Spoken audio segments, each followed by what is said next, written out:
ত্রয়োদশ জাতীয় সংসদ নির্বাচনের ভোট 12 ফেব্রুয়ারি। একই দিনে হবে গণভোট। 29 ডিসেম্বরের মধ্যে মনোনয়নপত্র দাখিল, প্রচারণা শুরু 22 জানুয়ারি। ফেব্রুয়ারি মাসের 12 তারিখ রোজ বৃহস্পতিবার 300 আসনে ত্রয়োদশ জাতীয় সংসদ সাধারণ নির্বাচন এবং একই সাথে জুলাই জাতীয় সনদ সংবিধান সংস্কার বাস্তবায়ন আদেশ 2025-এর উপর গণভোট অনুষ্ঠিত হবে।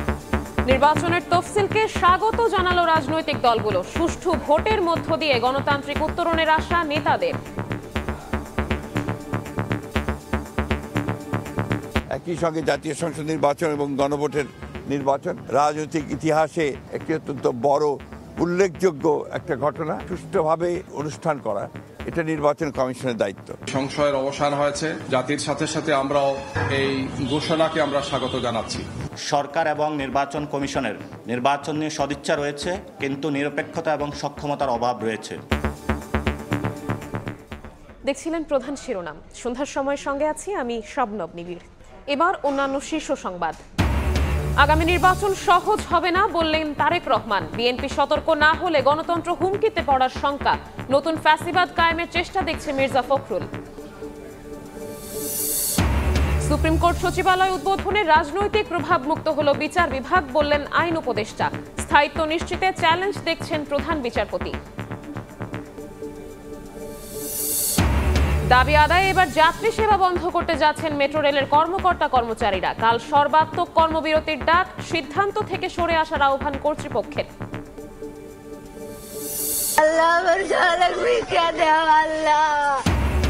42 ফুট গর্ত করেও মেলেনি শিশু সাজিদের সন্ধান। এখনো আটকা গভীর নলকূপের পাইপে। উদ্ধারে ফায়ার সার্ভিস ও সেনাবাহিনী। সন্তানের অপেক্ষায় মা বাবা।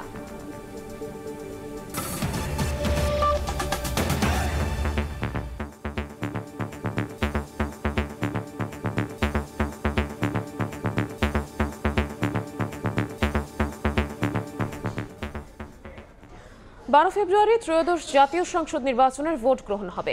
একই দিনে হবে গণভোট। সন্ধ্যায় জাতির উদ্দেশ্যে দেয়া ভাষণে তফসিল ঘোষণা করেছেন প্রধান নির্বাচন কমিশনার এএমএম নাসির উদ্দিন।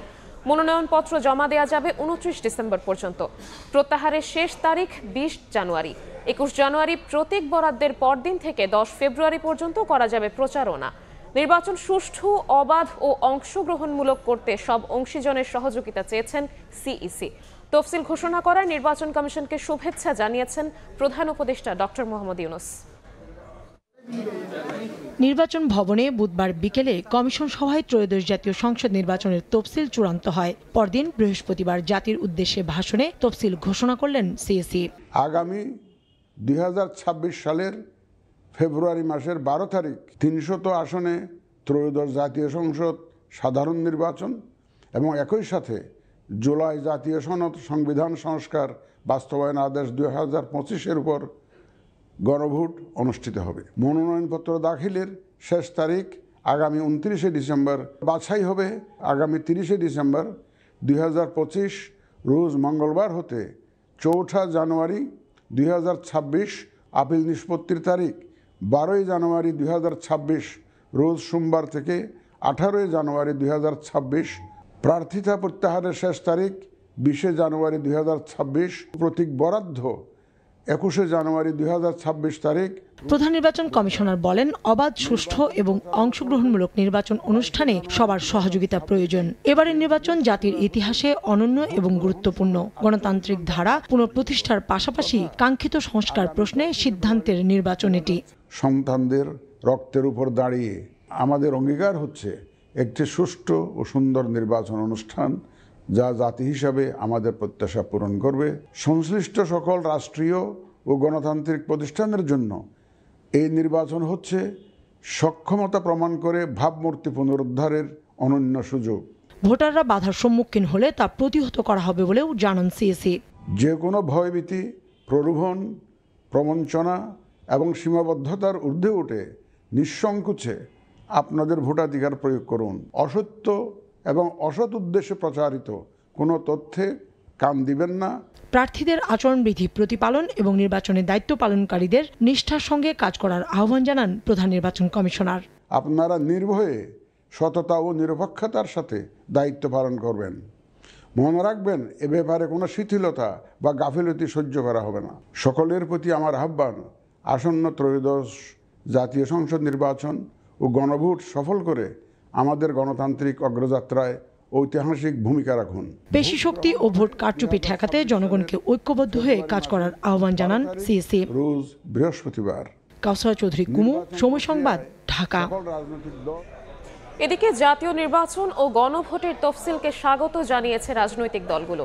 নির্বাচন সুষ্ঠু হওয়ার আশা প্রকাশ করেছেন বিএনপি মহাসচিব মির্জা ফখরুল ইসলাম আলমগীর। সব দলের সমান সুযোগ নিশ্চিতের দাবি জানিয়েছেন জামায়াতের সহকারী সেক্রেটারি জেনারেল এহসানুল মাহবুব জুবায়ের।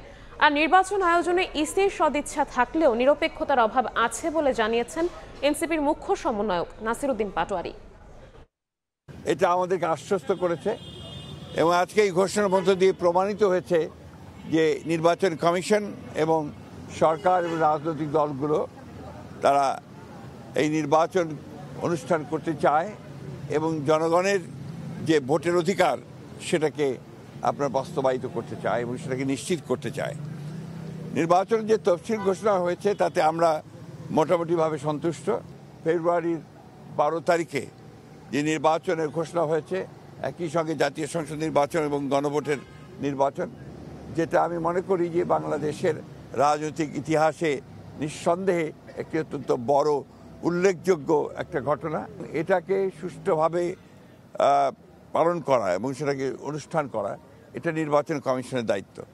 আমাদের প্রত্যাশা যে নির্বাচন কমিশন একেবারে নিরপেক্ষভাবে, সুষ্ঠুভাবে, অবাধ এবং একটা গ্রহণযোগ্য নির্বাচন অনুষ্ঠান করবে। এই নির্বাচনের মধ্য দিয়ে বাংলাদেশের গণতান্ত্রিক ইতিহাসে একটি নতুন দিগন্তের সূচনা হবে। এই ঘোষণাকে আমরা স্বাগত জানাচ্ছি। আমরা মনে করি যে এর মাধ্যমে জাতীয় সংসদ নির্বাচন নিয়ে কোনো অনিশ্চয়তা থাকলে সেটা কেটে যাবে ইনশাআল্লাহ। সবগুলো রাজনৈতিক দলের জন্য লেভেল প্লেইং ফিল্ডকে নিশ্চিত করা, অবৈধ অস্ত্র উদ্ধার করা এবং জাতীয় সংসদ নির্বাচনকে অর্থবহ করার জন্য প্রশাসনিক এবং অন্যান্য যতগুলো দায়িত্ব আছে এই সবগুলো দায়িত্ব পালনে তারা সর্বোচ্চ দায়িত্বশীলতার পরিচয় দিয়ে তারা দায়িত্ব পালন করবেন। নির্বাচন কমিশন দলীয় প্রভাবের বাহিরে গিয়ে কতটুকু নিরপেক্ষ হতে পারবে সেই বিষয়ে আমাদের সন্দেহের জায়গা রয়েছে। বর্তমান যে নির্বাচন কমিশন রয়েছে তাদেরকে একটি পুনর্গঠনের কথা, কিন্তু তাদের অধীনে নির্বাচন আয়োজন হতে যাচ্ছে। তারা অনেক উদ্যোগ নিয়েছে প্রবাসী ভোটাধিকারের বিষয়ে, আমরা সেগুলোকে স্বাগত জানাচ্ছি, কিন্তু তারা তাদের কর্মের পরিচয়ে দেখাতে হবে যে এটা আগের যে রকিবুল কমিশন রয়েছে সেটা থেকে আলাদা। নির্বাচনের তফসিল নিয়ে আলোচনার জন্য স্টুডিওতে আছেন সহকর্মী ফারুক ভূঁইয়া রবিন। যাচ্ছি তার কাছে।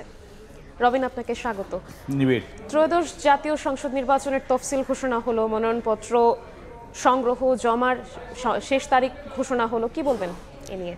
নিবিড়, আসলে এই ত্রয়োদশ জাতীয় সংসদ নির্বাচন নিয়ে রাজনৈতিক অঙ্গনে নানান আলাপ আলোচনা ছিল, অনেক জল্পনা ছিল, অনেকের মধ্যে অনেক সংশয় ছিল, আবার বিতর্কও ছিল। রাজনীতির মাঠে অনেক জোরালো আওয়াজও নানান সময় উঠেছে যে নির্বাচন আয়োজন নিয়ে কিংবা নির্বাচনের সময়সীমা নিয়ে। এ নিয়ে রাজনৈতিক দলগুলোর মধ্যেও কিন্তু নানা ধরনের তর্ক বিতর্কও ছিল। তো অবশেষে সেই ত্রয়োদশ জাতীয় সংসদ নির্বাচনের তফসিল ঘোষণা অল্প কিছু সময় আগে প্রধান নির্বাচন কমিশনার তিনি জাতির উদ্দেশ্যে দেওয়া যে ভাষণটি দিয়েছেন সেখানে আসলে যে উঠে আসলো। তো সেটা যদি আমরা একটু এক নজরে জানাতে চাই যে এই তফসিল ঘোষণার মধ্যে আসলে যে কি রয়েছে, কবে নাগাদ মনোনয়নপত্র জমা দেওয়া যাবে কিংবা কবে ভোট বা কতদিনের প্রচার প্রচারণা। শুরুতে যদি জানাতে চাই যে মনোনয়নপত্র সংগ্রহ ও জমার শেষ তারিখ হলো 29শে ডিসেম্বর পর্যন্ত, অর্থাৎ আগামী 29শে ডিসেম্বর পর্যন্ত যে কেউ মনোনয়নপত্র দাখিল করতে পারবেন এবং যে মনোনয়নপত্র যাচাই বাছাই চলবে এর পরদিন অর্থাৎ 30শে ডিসেম্বর থেকে 4 জানুয়ারি পর্যন্ত।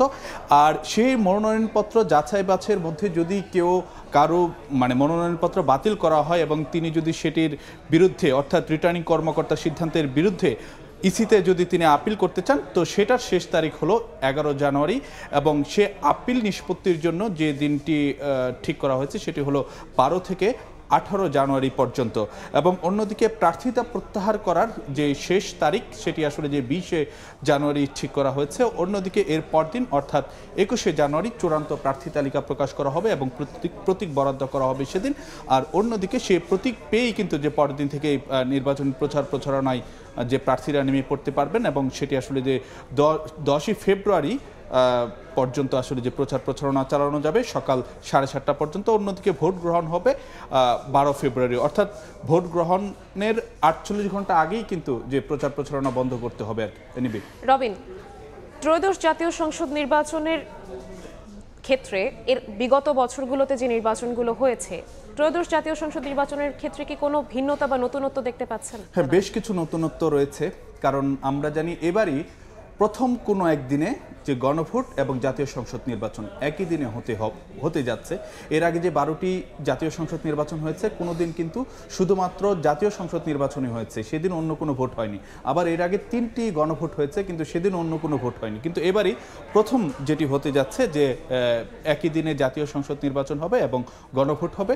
আর একটু আগে যেটি বলছিলাম যে নির্বাচনের 48 ঘন্টা আগে প্রচারণা বন্ধ করতে হবে, অর্থাৎ 12 ফেব্রুয়ারি সকাল 7:30 থেকে যেহেতু ভোট গ্রহণ শুরু হবে, তার 48 ঘন্টা আগে 10 ফেব্রুয়ারি সকাল 7:30 পর্যন্ত প্রচারণা চালানো যাবে। অন্যদিকে ভোট গ্রহণ চলবে সেদিন যে সকাল 7:30 থেকে বিকেল 4:30, সকাল 7:30 থেকে বিকেল 4:30 পর্যন্ত এই সময়টি আসলে যে ভোট গ্রহণ চলবে। তবে একটি বিষয় কিন্তু আমরা দেখলাম যে এবারে কিন্তু ভোট গ্রহণের সময় 1 ঘন্টা বাড়লো। অন্য সময় যেটি দেখা যেত যে সকাল 8টা থেকে বিকেল 4টা পর্যন্ত ভোট গ্রহণ চলতো, এবার কিন্তু 1 ঘন্টা সময় বাড়লো ভোট গ্রহণ, যেহেতু গণভোট আয়োজন হবে সেদিন। আপনাকে অসংখ্য ধন্যবাদ আলোচনায় অংশগ্রহণের জন্য। আপনাকে ধন্যবাদ নিবিড়। আগামী নির্বাচন সহজ হবে না। বিএনপির নেতাকর্মীরা সতর্ক না হলে দেশের গণতন্ত্র সার্বভৌম হুমকির মধ্যে পড়বে। বিএনপির দেশ গড়ার কর্মসূচিতে এ কথা বলেছেন দলের ভারপ্রাপ্ত চেয়ারম্যান তারেক রহমান। এদিকে দলের মহাসচিব বলেছেন, শিগগিরই দেশে ফিরে নির্বাচনে ধানের শীষকে জয়ী করতে নেতৃত্ব দেবেন তারেক রহমান। নতুন ফ্যাসিবাদ চাপিয়ে অপচেষ্টা রুখতে সবাইকে সজাগ থাকার আহ্বান মির্জা ফখরুলের। জনতার রায়ে ক্ষমতায় গেলে দেশকে কিভাবে গড়ে তোলা হবে সেই পরিকল্পনা নিয়ে সপ্তাহব্যাপী দেশ গড়ার কর্মসূচি বিএনপির। 5ম দিনে বৃহস্পতিবার সকালে রাজধানীর কৃষিবিদ ইনস্টিটিউশন মিলনায়তনে যোগ দেন সারা দেশ থেকে আসা নেতাকর্মীরা। 5ই আগস্ট আমরা মুক্ত হয়েছি। দলটির মহাসচিব মির্জা ফখরুল ইসলাম আলমগীর বলেন, ধর্মকে ব্যবহার ও 71-এর বিরুদ্ধে অবস্থান নিয়ে নতুন ফ্যাসিবাদ চাপিয়ে দেওয়ার অপচেষ্টা চালাচ্ছে একটি গোষ্ঠী। 71 সাল আমাদের অস্তিত্ব। পত্রিকা দেখলাম 1971 সালের প্রজন্ম নাকি নিকৃষ্টতম প্রজন্ম। কোন সাহসে এই কথাগুলো বলে তারা? আরেকটা ফ্যাসিজম অন্য দিক থেকে আমাদের উপরে চেপে বসতে চাইছে কিনা? শিগগিরই তারেক রহমান দেশে ফিরে ধানের শীষকে জয়ী করতে নেতৃত্ব দেবেন বলেও জানান মির্জা ফখরুল। আমাদের নেতা খুব শিগগিরই আমাদের মাঝে আসবেন। নেতা যেদিন আমাদের আসবেন, যেদিন বাংলাদেশে পা দেবেন, সেদিন যেন সমগ্র বাংলাদেশ কেঁপে উঠে। বন্ধুগণ, একই অনুষ্ঠানে দলটির ভারপ্রাপ্ত চেয়ারম্যান তারেক রহমান যুক্তরাজ্য থেকে ভার্চুয়ালি যুক্ত হয়ে বলেন, আগামী নির্বাচন সহজ হবে না। বিএনপি নেতাকর্মীরা সতর্ক না হলে দেশের গণতন্ত্র ও সার্বভৌম হুমকির মধ্যে পড়বে। আমি 1 বছর আগে বলেছিলাম যে এই নির্বাচনটি আমরা যত সহজ ভাবছি, অ্যাকচুয়ালি নির্বাচনটি তত সহজ নয়। এখনো যদি আমরা সিরিয়াস না হই, সামনে এই দেশের অস্তিত্ব, সার্বভৌমত্ব হুমকির সম্মুখীন হবে যদি আমরা, এবং এটা একমাত্র বাঁচাতে পারে গণতন্ত্র, এবং সেই গণতন্ত্রের ভিত্তিকে মজবুত করতে পারেন আপনারা। দেশ গড়ার দলীয় পরিকল্পনা জনগণের কাছে পৌঁছে না দিলে অন্যরা ভোটারদের বিভ্রান্ত করবে সতর্ক করে তারেক রহমান বলেন, ধানের শীষের পক্ষে জনরায় আনতে হলে তাদের সব কর্মীকে মাঠে নামতে হবে। মহিলাদের জন্য ফ্যামিলি কার্ডের ব্যবস্থা করব। আহমেদ সালেহীন, সময় সংবাদ, ঢাকা। সুপ্রিম কোর্ট সচিবালয় উদ্বোধন করেছেন প্রধান বিচারপতি ডক্টর সৈয়দ রেফাত আহমেদ। বিকেলে সুপ্রিম কোর্টের প্রশাসনিক ভবনে এই সচিবালয় উদ্বোধন করেন তিনি। এ সময় উপস্থিত ছিলেন আইন উপদেষ্টা Asif Nazrul, attorney general Mohammad Asaduzzaman, bar কাউন্সিলের vice chairman advocate Zainul Abedin, supreme কোর্টের অতিরিক্ত দায়িত্বরত সচিব, রেজিস্ট্রার জেনারেল সহ অন্য কর্মকর্তারা। সুপ্রিম কোর্ট সচিবালয়ের মাধ্যমে বিচার বিভাগ রাজনৈতিক প্রভাবমুক্ত হলো বলে মন্তব্য করেন আইন উপদেষ্টা।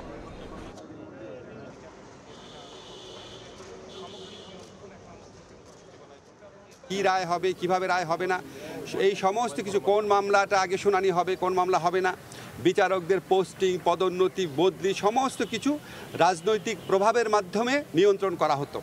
এখন আর রাজনৈতিক প্রভাব থাকবে না। আগামীতে আমরা বিশ্বাস করি এই সচিবালয় বাংলাদেশে আইনের শাসন প্রতিষ্ঠার পথে একটা বিরাট ভূমিকা রাখবে। এটি এখানে শেষ হলো না। আমাদের এখন সবচেয়ে বড় যে আমাদের পদক্ষেপ নিতে হবে সেটা হচ্ছে এই সচিবালয়ের যে কার্যক্রম, এটা স্থায়িত্ব বজায় রাখা, এবং সামনের মাস এবং বছরগুলো বলে দেবে সেটা আমরা কত সাফল্যের সাথে সেটা আমরা অর্জন করতে পারবো।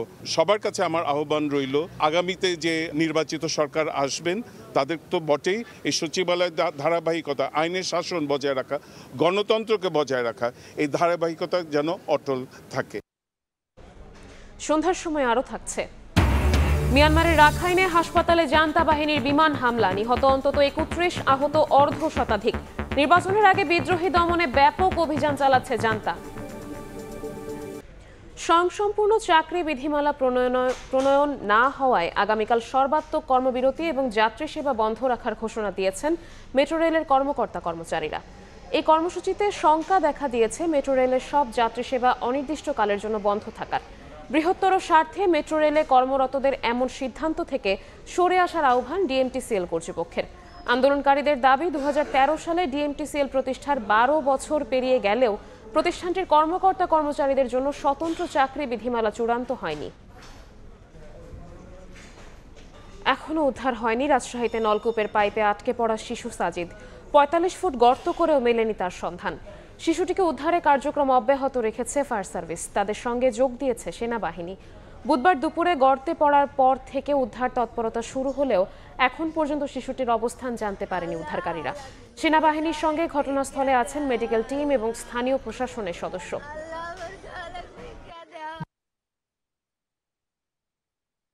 দেখছেন সন্ধ্যার সময়। মিয়ানমারের রাখাইনে একটি হাসপাতালে জান্তা বাহিনীর বিমান হামলায় অন্তত 31 জন নিহত হয়েছেন, আহত হয়েছেন আরও 68 জন। বার্তা সংস্থা এএফপি জানায়, বুধবার রাতে পশ্চিম রাখাইনের ওই হাসপাতালে আহতের সংখ্যা আরও বাড়তে পারে বলে আশঙ্কা করা হচ্ছে। নির্বাচনের আগে বিদ্রোহী দমনে অভিযান চালাচ্ছে জান্তা। এরই অংশ হিসেবে বিভিন্ন প্রদেশে হামলা চালানো হচ্ছে। দেখছেন সন্ধ্যার সময়। শুধু নিষেধাজ্ঞায় পার পাচ্ছেন না বিপিএল ফিক্সিংয়ে অভিযুক্তরা, বরং অভিযোগ প্রমাণিত হলে আদালতের আশ্রয় নেওয়ার কথা জানিয়েছেন অ্যালেক্স মার্শাল। ভবিষ্যতে ফিক্সিংয়ের মতো কর্মকাণ্ডকে ফৌজদারি আইনের আওতায় আনার ওপর গুরুত্ব আরোপ করেন বিসিবির দুর্নীতি দমন ইউনিটের প্রধান। কিছু দেশে ক্রিকেট দুর্নীতি একটি অপরাধ যার জন্য জেল পর্যন্ত হতে পারে। অন্য দেশগুলোতে নির্দিষ্ট কোনো ফৌজদারি আইন নেই। আমি আশা করব বাংলাদেশের কর্তৃপক্ষের সঙ্গে কাজ করে ফৌজদারি আইন প্রবর্তন করা সম্ভব হবে। বর্তমানে কাউকে আনুষ্ঠানিকভাবে নিষিদ্ধ করা একটা দীর্ঘ প্রক্রিয়া। আমি গভর্নিং কাউন্সিলকে পরামর্শ দিয়েছি, কাদের এবারের বিপিএলে আমন্ত্রণ জানানো উচিত নয়। এ পর্যায়ে শীর্ষ সংবাদগুলো জানিয়ে দিচ্ছি আরও একবার। ত্রয়োদশ জাতীয় সংসদ নির্বাচন 12 ফেব্রুয়ারি। একই দিনে হবে গণভোট। 1 ঘন্টা বাড়ল ভোট গ্রহণের সময়। 29 ডিসেম্বরের মধ্যে মনোনয়নপত্র দাখিল, প্রচারণা শুরু 22 জানুয়ারি। তফসিলকে স্বাগত জানালো দলগুলো। সুষ্ঠু ভোটের প্রত্যাশা বিএনপির, সমান সুযোগ নিশ্চিতের আহ্বান জামায়াতের। সদিচ্ছা থাকলেও নিরপেক্ষতার অভাব দেখছে এনসিপি। এবং দাবি আদায়ে এবার যাত্রী সেবা বন্ধ করতে যাচ্ছেন মেট্রো রেলের কর্মকর্তা কর্মচারীরা। কাল সর্বাত্মক কর্মবিরতির ডাক, সিদ্ধান্ত থেকে সরে আসার আহ্বান কর্তৃপক্ষের।